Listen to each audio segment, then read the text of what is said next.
What links Winston Churchill, Machynlleth Clock Tower, and one of the worst train crashes in Welsh history? This is Disasters in Wales.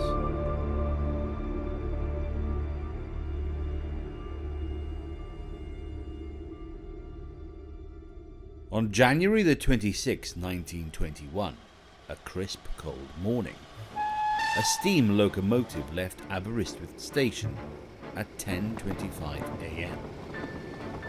It was an express bound for Whitchurch, just over the border. From there, passengers could connect to Manchester and London. This was the Cambrian Railways, often called the prettiest line in Britain.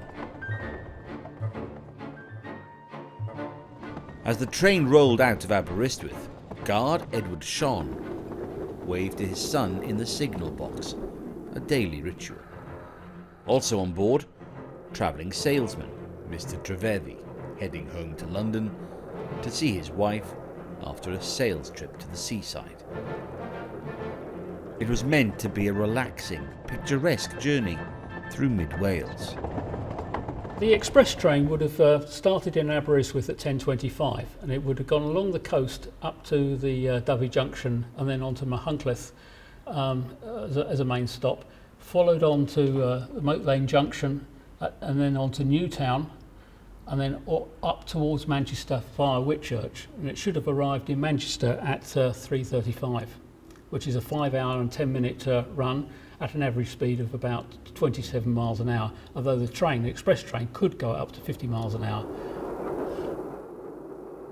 The express from Aberystwyth had a mix of first, second and third class compartments. At its heart, a plush tea room carriage serving refreshments, wines and cigars. Front of the express train, there was very similar to this. It was a 440 configuration. It had a van behind it, which was the brake van, which had the luggage and goods in it. Behind that was the tea car, and then behind that there would have been a composite. These composite carriages where there would be first, second, and third class accommodation in them.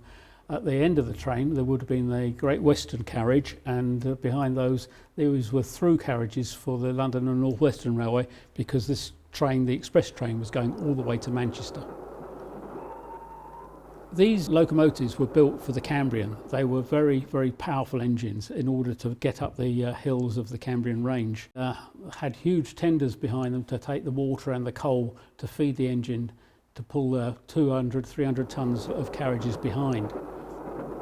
At their top speed, these locomotives could do 50 miles an hour, which was quite something.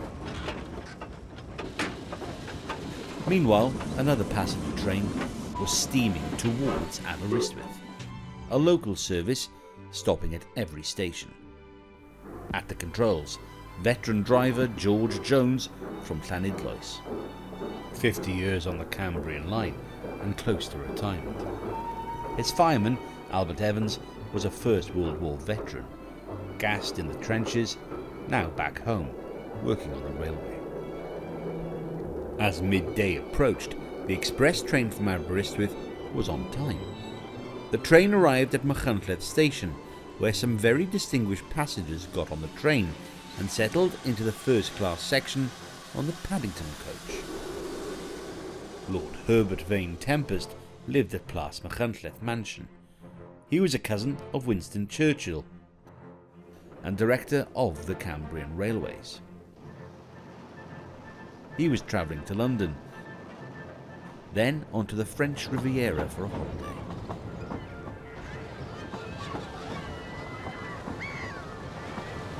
Also joining the train, 25-year-old Harold Owen, heir to the Owen department store empire. He'd been visiting the family estate at Garth Gwinion to oversee roadworks. Both trains were now racing across mid-Wales, on a line that included several single-track sections. They were due to pass on a short stretch of double line controlled by Abermule station, using a system of metal tokens issued by machines linked by telegraph. There would be one of these at each end of a sectional line, so each station would have one, either in the booking office somewhere in the station or up in a signal box. They'd communicate electronically via this button here, and if both ends were happy to send a train into the section, the end who was accepting the train, so the end where the train was being sent, would hold down this button. They would then pull out this drawer, and you could take out a tablet, something similar to this here, although this is a later version. On that tablet would be written the name of the section, so each station would be on here. Train driver would be given this. He would read it out and know he would be safe to go onto that section of track because only one of these could be taken out of a machine at a time. It was a tried and tested safety system, one every railway driver knew and relied on. But at Abermule that day, several experienced staff were away. One manager had gone to lunch. Those left behind were young, some inexperienced. Still, train crossings were routine. There was no reason to think this one would be any different. Just before midday, the Whitchurch to Aberystwyth train arrived and stopped at Abermule, waiting for clearance to move on.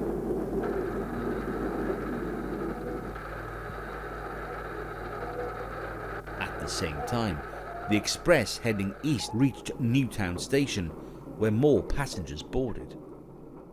Nurse Gethin from Llandinam, returning to London to train as a nurse. Miss Gwen Morgan from Bradford, heading back to work after visiting family, was advised by the guard to move to another coach for her Manchester connection. Harold Owen joined Lord Vane Tempest for tea.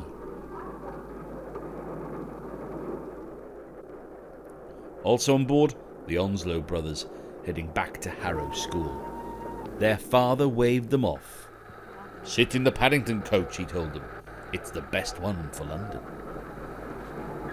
And then Mr. Harper, who left his wife Ethel on board to buy a newspaper from W.H. Smith. By the time he returned, the train was about to depart. He leapt into the last carriage, leaving his wife alone, unaware that split-second decisions were about to decide who lived and who died. At midday exactly, the express pulled out of Newtown, gathering speed towards Abermule. Inside the station there, confusion was already unfolding. Some staff distracted, others unsure. The token office and signal office were in separate rooms, a small gap that proved fatal. As with so many disasters, not one mistake, but a chain of them led to tragedy.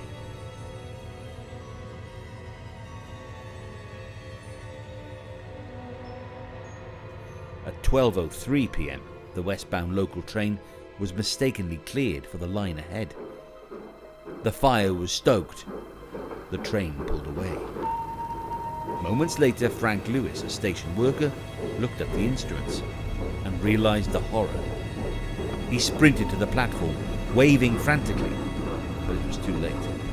The train was already gone, thundering into open track.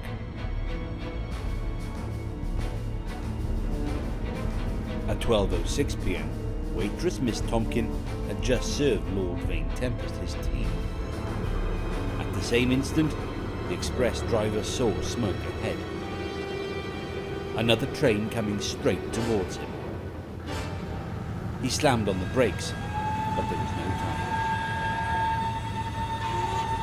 Moments later, a massive explosion.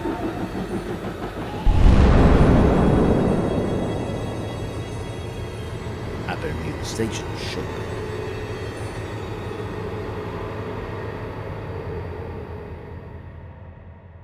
And this is the location of the terrible crash that happened in 1921 on the 26th of January. It's a single line track, so obviously they should have crossed at Abermule.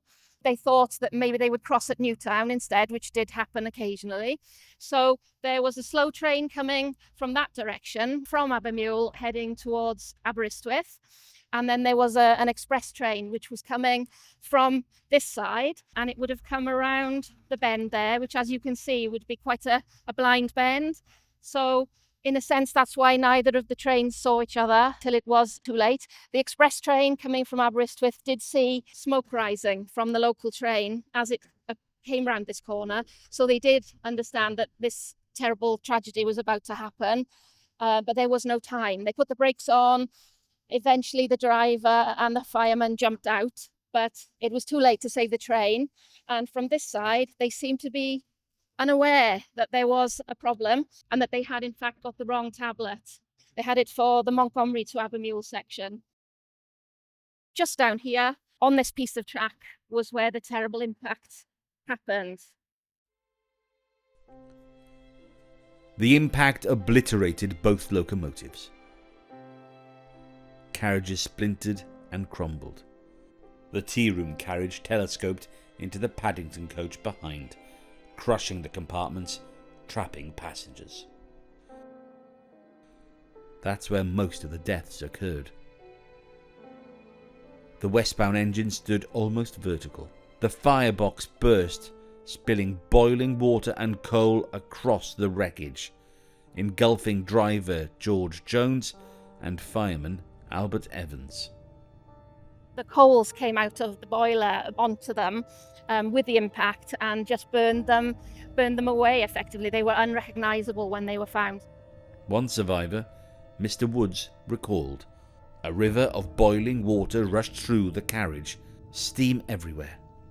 In one of the photographs of the events on the day, there's a man on top of a wooden carriage, and he is sawing away, hacking away, desperately trying to get in to rescue the people who were trapped and were crying pitifully for help.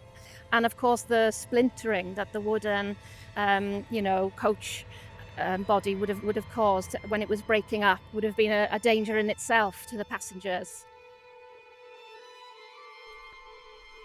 36 people were injured, 17 died, including Nurse Gethin, Edward Shon, Captain Harold Owen, Mr. Trevethy, and Ethel Harper, whose husband survived, delayed by that newspaper.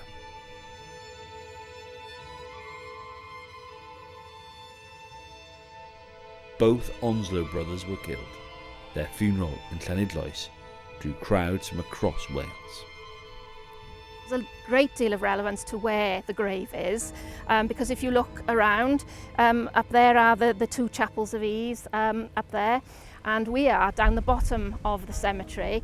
And in the days when this was planned, Victorian days, the upper part of the cemetery was for the well-to-do families, generally speaking, and then the lower part was for ordinary families.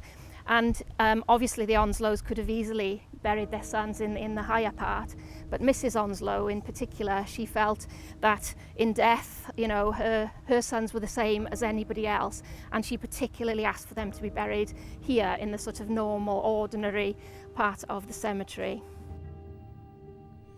Guard Edward Shon's funeral in Aberystwyth was attended by railway workers from across the Cambrian line. Special trains were laid on for mourners, a public show of sorrow and regret. Lord Vane Tempest died later that afternoon from a head injury. He had no children. His home, Plas Machynlleth, stood empty through the 1930s, later used as a girls' school during the war. In 1948, it was gifted to the town by the Marquess of Londonderry. The gift included the Machynlleth Clock Tower, built years earlier to mark a family milestone. Ironically, one of the main beneficiaries of Lord Vane Tempest's estate was his cousin, Winston Churchill. With no direct heirs, the inheritance passed to him, worth £57,000, a fortune at the time. His wife, Clementine, is said to have remarked, we may never need to worry about money again. But the Abermule disaster did bring change. Safety systems were overhauled. Token machines moved inside signal boxes, so such errors couldn't happen again. It also marked the end of the line for Cambrian Railways. A year later, in January 1922, it was absorbed into the Great Western Railway.